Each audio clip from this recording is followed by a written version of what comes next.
la recherche du ciel. Jésus est monté au ciel pour nous montrer le chemin, notre destination finale. Transformons la terre. Montons dans les différents aspects de notre vie. Mais n'oublions pas que nous sommes des passagers, des voyageurs sur cette terre.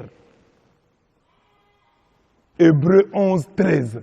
Évangélisons, faisons des miracles, chassons les démons, guérissons les malades.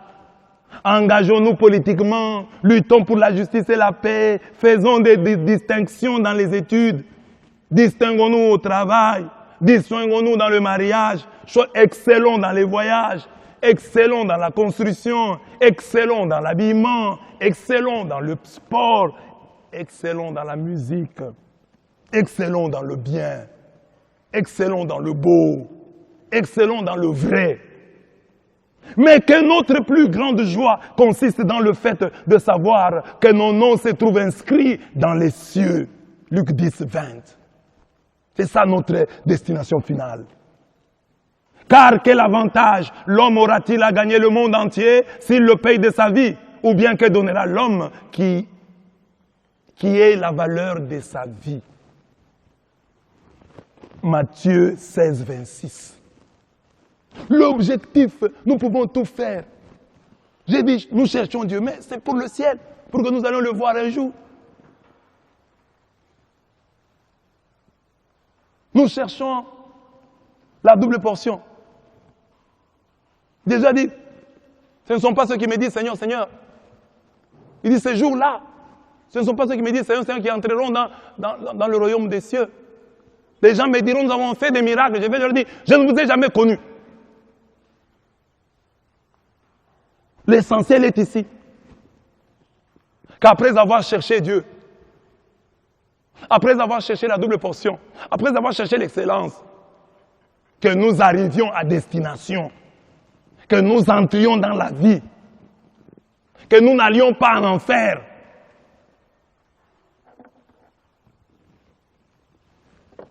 Le ciel, c'est l'espérance à laquelle le Seigneur nous appelle. La tête de Jésus est entrée au ciel. Le corps, Église, entrera aussi. Nous sommes des citoyens du ciel. Ici sur terre, nous sommes des ambassadeurs du ciel. Et cela doit se voir dans tous les aspects de notre vie. Citons-en quelques-uns. Puisque nous sommes des citoyens du ciel, puisque nous recherchons le ciel, cela doit se voir déjà à travers certains aspects de notre vie. Le premier aspect, c'est la sainteté. N'entrerons au ciel que les saints. Ou du moins les sanctifiés. Les justifiés, les sanctifiés. La Bible dit, heureux ceux qui lavent leurs robes, ils pourront disposer de l'arbre de vie et pénétrer dans la cité par les portes. Dehors les chiens, les sorciers, les impurs, les assassins, les idolâtres, et tous ceux qui se plaisent à faire le mal. Apocalypse 22, 14 à 15. Au ciel, il n'y a plus de pécheurs. Tous ceux qui y accèdent sont saints. Mieux, ils sont justifiés, ils sont sanctifiés. Justifiés, c'est-à-dire rendus justes, rendus saints. Ces gens-là, quand il leur manque l'innocence de Daniel, de Job, ils ont au moins la repentance de David. Ils ont les larmes de David, quand ils n'ont pas les armes de Daniel.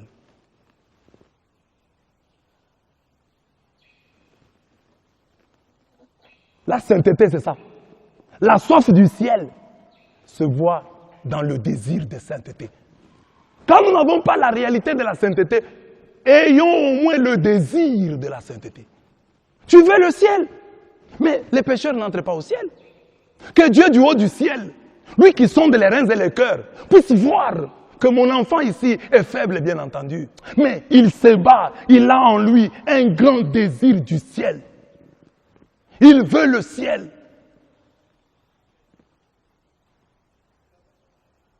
Et là, quelqu'un qui veut le ciel, ce n'est pas quelqu'un qui ne peut pas tomber. Il va tomber. Mais il ne tombe qu'avec les armes à la main.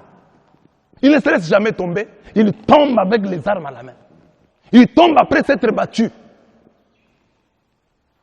Il tombe après un combat ou après des combats. Dieu veut voir ça. En ces temps, en ce jour où nous célébrons l'ascension de Jésus, Jésus au ciel, qui aiguise notre soif, notre faim du ciel, nous dit, vous aimez le ciel? Montrez-le-moi par votre désir de sainteté, par votre marche dans la sanctification. Soyez des hommes et des femmes craignant le mal, fuyant le péché.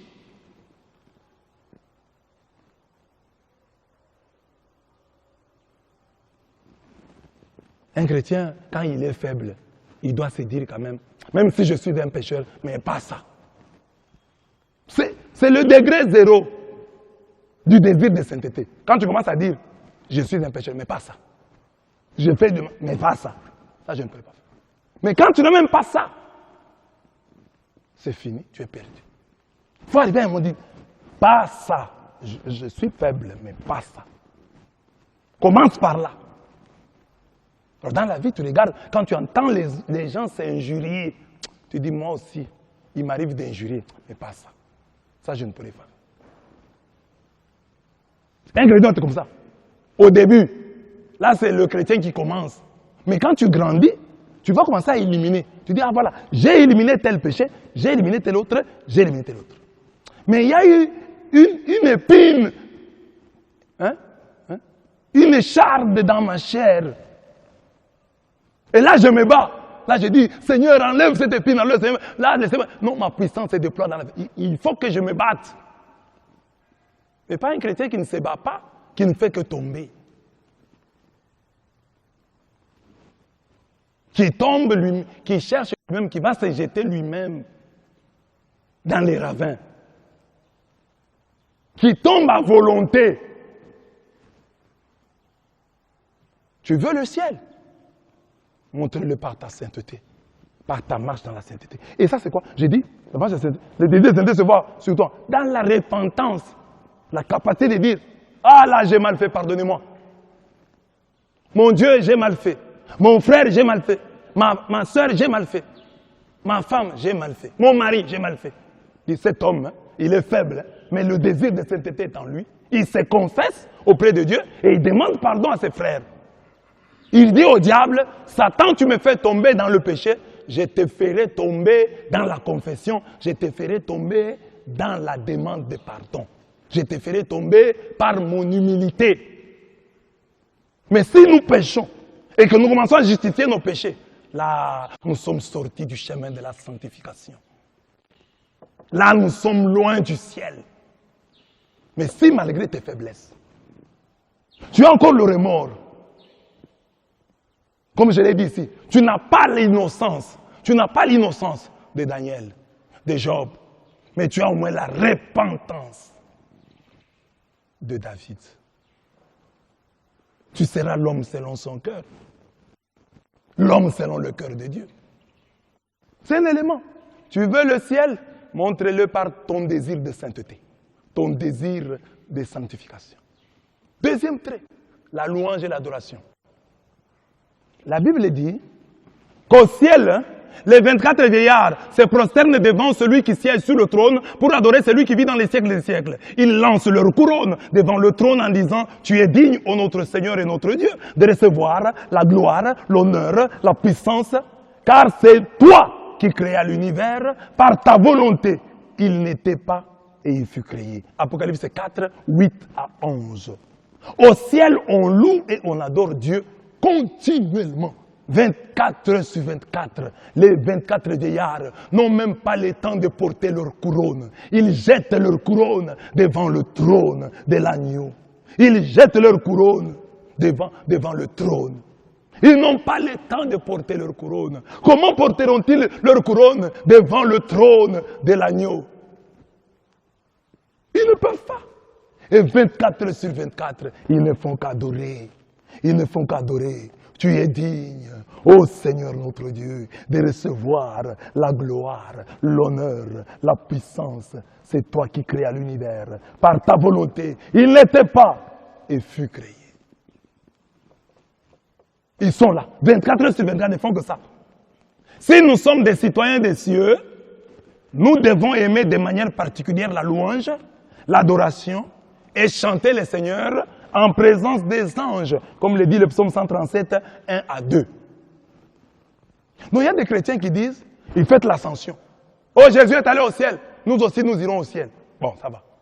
Tu vas aller faire au ciel quoi? Parce qu'au ciel, c'est louange, adoration, 24 sur 24. Or, toi sur la terre, louange, tu n'aimes pas. Adoration, tu n'aimes pas. Chanter pour Dieu, tu n'aimes pas. Tu iras faire quoi au ciel? Parce qu'au ciel, c'est ça qu'il y a. Il n'y a que ça. Louange, adoration.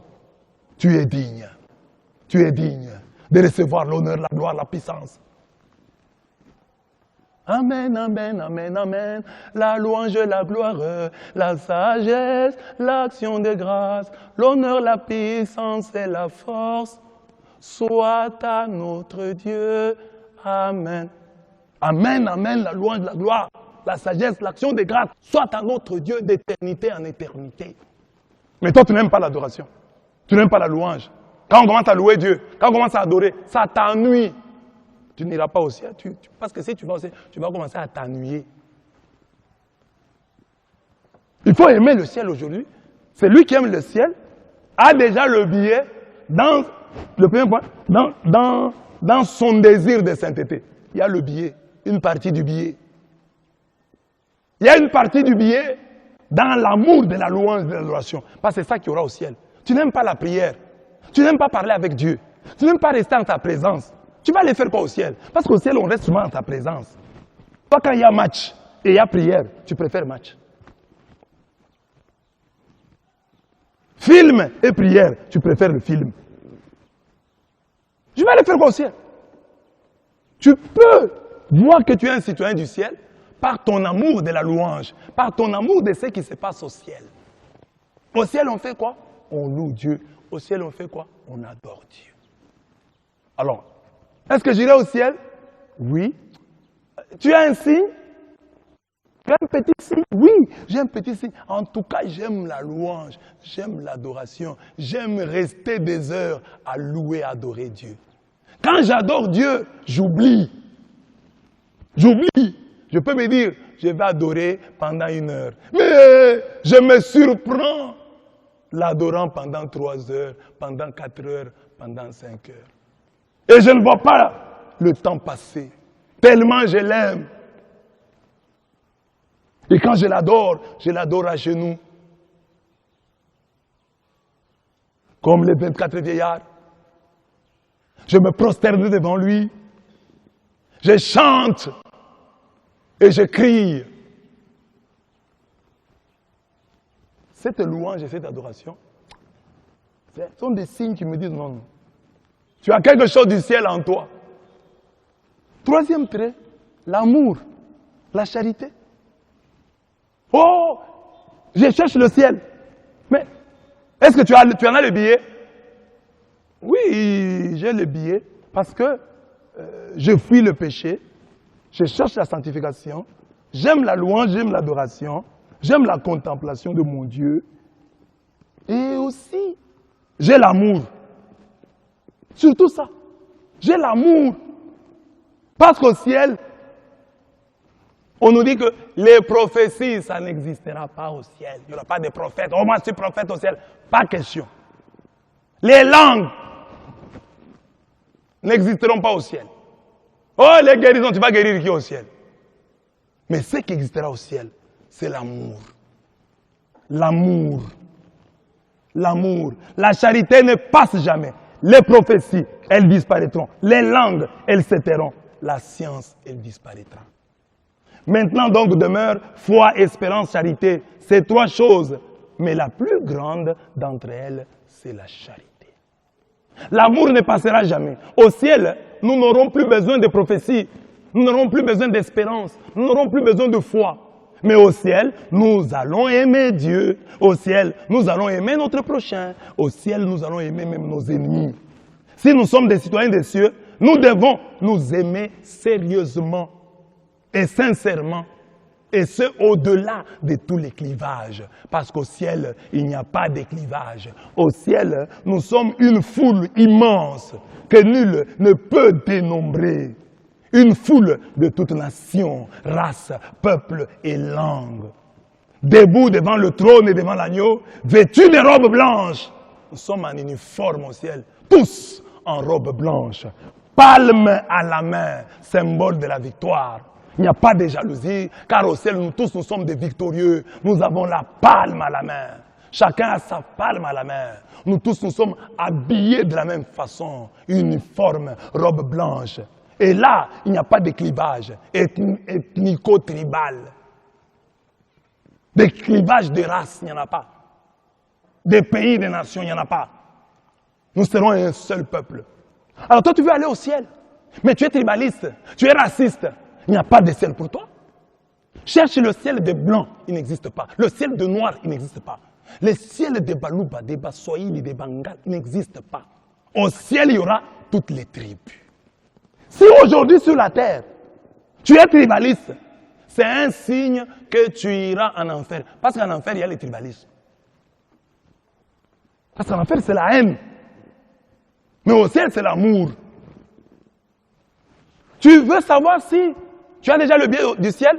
Ah, regarde, est-ce que le Saint-Esprit a-t-il versé l'amour dans ton cœur? J'aime mon frère. Que tu sois de n'importe quelle tribu, tu es mon frère. Je suis plus ami de la vérité que de mon frère. Plus ami de Jésus-Christ que de mes frères et sœurs de la tribu. Si Jésus me dit une chose et que ma tribu me dit une autre, je vais suivre Jésus. Je vais suivre Jésus. Si mon sang me dit une chose et que le sang du Christ me chuchote quelque autre chose, je vais suivre ce que me chuchote le sang du Christ. Même si le sang de ma tribu crie, mais il suffira que le sang de Jésus-Christ me chuchote quelque chose. Je vais suivre ce qui me viendra du chuchotement du sang du Christ. Amour au-delà des tribus, des ethnies, des races, des peuples, des nations. Et enfin, le dernier trait qui nous donne déjà le billet du ciel. La vie éternelle commence ici sur terre. À travers la différence. Quand Dieu a voulu sauver Israël, l'amener dans la terre promise, il a montré déjà l'avant-goût de ces miracles qu'il allait faire en Égypte même. Il y a eu Goshen, cet endroit qu'habitait Israël. La mort n'est pas entrée. Les maladies ne sont pas entrées. Les 10 fléaux d'Égypte ne les ont pas frappés. Ils étaient préservés. Mais ce n'était pas encore la terre promise. Mais en Égypte, ils avaient déjà vécu cette bénédiction de la différence. Dieu dit, je mettrai la différence entre mon peuple et ton peuple. Je mettrai la différence et vous verrez la différence. Nous ne sommes pas encore au ciel. Mais ici sur terre, le billet du ciel se voit aussi dans la différence. Nous pouvons tous souffrir. Mais quand toi tu es chrétien, tu vas souffrir autrement. Nous pouvons tous mourir. Mais quand tu es un chrétien appelé au ciel, tu vas mourir autrement. La différence se verra. La différence se manifestera. Dieu a dit qu'il en tombe 1000 à tes côtés, 10 000 à ta droite. Toi, tu restes hors d'atteinte. Dieu nous promet déjà cette différence ici sur terre. Que ta vie ici sur terre, tu es comme en Égypte. Sous le joug. Sous un territoire, une terre étrangère. Mais Dieu, avant de t'amener sur ta propre terre, te montre l'avant-goût de ce que tu verras là-bas à travers le miracle de la différence. La mort, l'ange de la mort a sauté les maisons des enfants d'Israël en Égypte, à Goshen.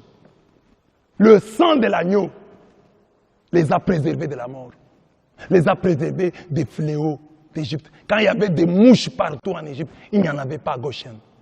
Quand il y avait du sang partout, des crapauds partout en Égypte, il n'y en avait pas à Goshen, là où Israël est resté, là où Israël vivait. Que ce miracle-là, tu puisses l'expérimenter. Ce n'est pas parce qu'il y a le coronavirus que le coronavirus doit entrer chez toi. Dieu doit faire de toi un Goshen. C'est parce qu'il y a la crise partout que la crise doit entrer chez toi. Puisque Dieu te promet le ciel, il t'en donne un avant-goût ici sur terre. À travers ce miracle de la différence. Il dit, je mettrai la différence et vous verrez la différence. Et j'ai dit la différence. Il peut arriver qu'un chrétien puisse souffrir. Il peut arriver qu'un chrétien puisse manquer. Mais son manque, sa souffrance, sa maladie sera différente de la maladie. Même sa mort sera différente de la mort de celui qui n'est pas chrétien. Quand tu es citoyen du ciel, tu fais la différence partout. J'allais même ajouter, même dans le péché. Pierre a régné le Christ. Mais comme c'était un citoyen du ciel, son langage l'a trahi. La femme lui a dit, toi tu étais avec Jésus. Ton langage t'est trahi. Ta manière de parler montre seulement que tu es du Christ. Tu es avec le Christ. Donc quand tu es chrétien, même quand tu pêches, on sent que tu es chrétien.